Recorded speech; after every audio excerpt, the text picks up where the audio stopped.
Hello, everybody. This is Debo, and this week's review will be Heartbreak Ridge, starring and directed by Clint Eastwood, featuring Bo Swenson, Marsha Mason, and Mario Van Peebles as Stitch Jones. I gotta say, this film is basically like Full Metal Jacket, Sans Iwo Jima, and She Wore a Yellow Ribbon kind of rolled into one. Although less like Full Metal Jacket, kind of like the only thing it has in common is about like the Marines, and Eastwood, of course, playing a hard-nosed gunnery sergeant who himself is a misfit, tasked with having to whip up another group of ragtag misfits into shape. And how for a war movie, this one's far more on character development than the gory action. And like I say, frankly, the best out of that category, because usually when I watch war movies, I expect the body count to rise. And of course, this was the exception, given how it's well written and well acted, and even excellent excellent funny moments, like like in a when Highway goes to camping and finally meets his recruits, and how they go from in the whole how they go from hating each other to sticking by one another, and basically how they accept him as their leader and one of their own in a new age Marine Corps, where in the 1980s, which of course this is about the Operation Urgent Fury, which was the invasion of Grenada.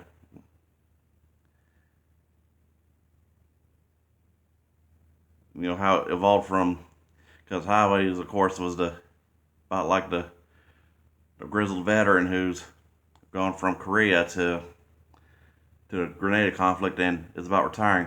Therein lies the connection to my Fury connection to She Wore a Yellow Ribbon, which are both about that, and this here is about a retiring officer who's getting one last tour of duty before retirement.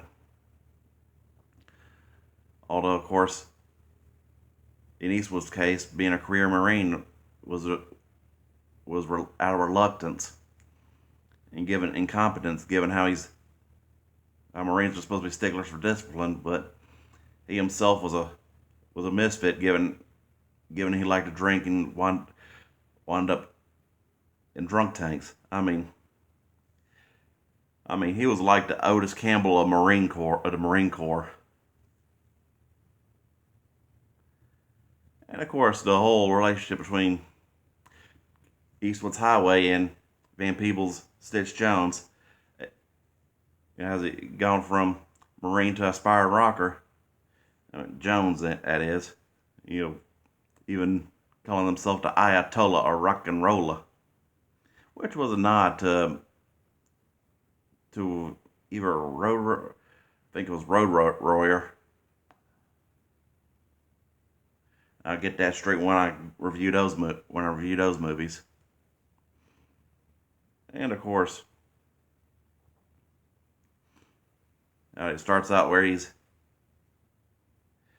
just performing in the bar that East was drinking in, and then they meet on the bus, and then he skips them on a meal, and only to meet back at the boot camp at the base. And then, of course, Highway makes Jones his bitch. And then, of course, back to Highway, he's got the career grizzled veteran who's seen action compared to superiors that were college student desk jockeys who had no business being in the front lines.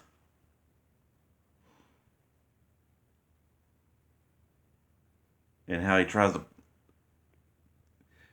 rivalry between him and his superiors, given once the first recon, which was the highway team, finally gets straightened out. And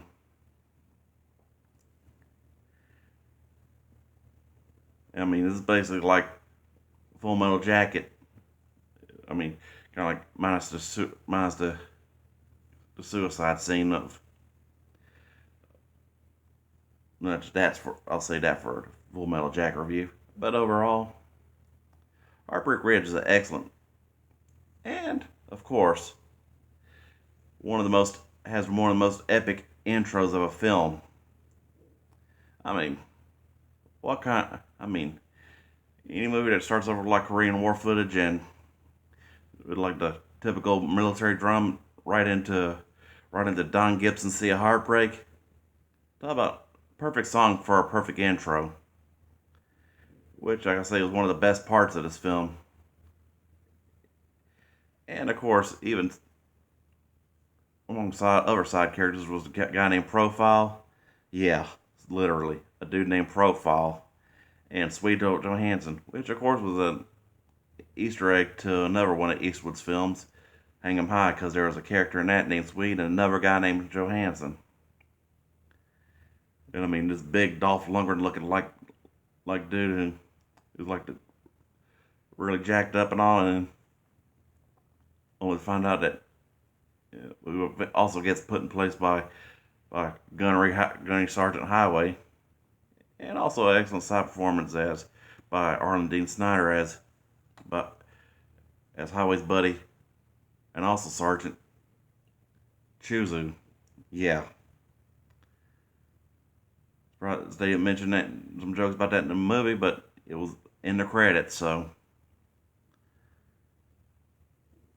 and and of course, you get to the strained relationship with his ex-wife, and I mean, that character had so much game. He had to read Cosmo just to understand women. Even after reconnected with his ex-wife, who couldn't take the fact that he was always in the drunk tank, or when he wasn't in the front lines. And excellent character development on that one too. To how they finally rekindled after when they, when they finally go to Grenada. Because, I mean, how many people who actually saw that movie back which was at least 1986, when the theaters thinking it was gonna be Eastwood's answer to Rambo or Commando or something like that.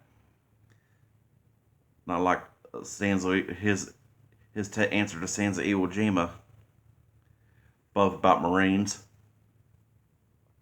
And of course, the name Heartbreak Ridge, which was a very infamous Korean War battle for a film about in Operation Urgent Fury, the invasion of Grenada. Overall, this movie gets a 5 out of 5. I mean, well written, right amount of action, character development, and that killer intro. Yeah, I love that intro. I